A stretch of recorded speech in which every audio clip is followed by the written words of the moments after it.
le llevaron camino de Vidnar, mientras lejos Granada, hermosísima y triste como una niña sola, palidecía igual que Federico García Lorca bajo la despiadada luz del alba.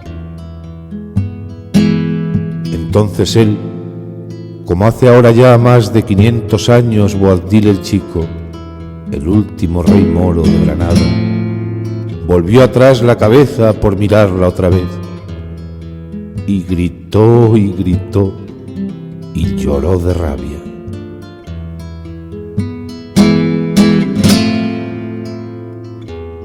Ay, ay, ay.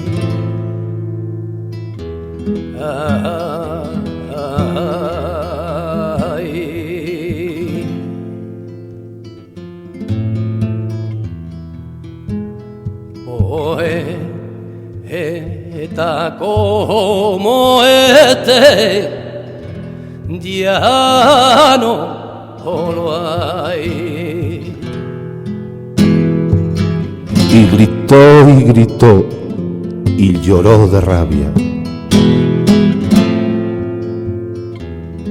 Ay, ay, ay.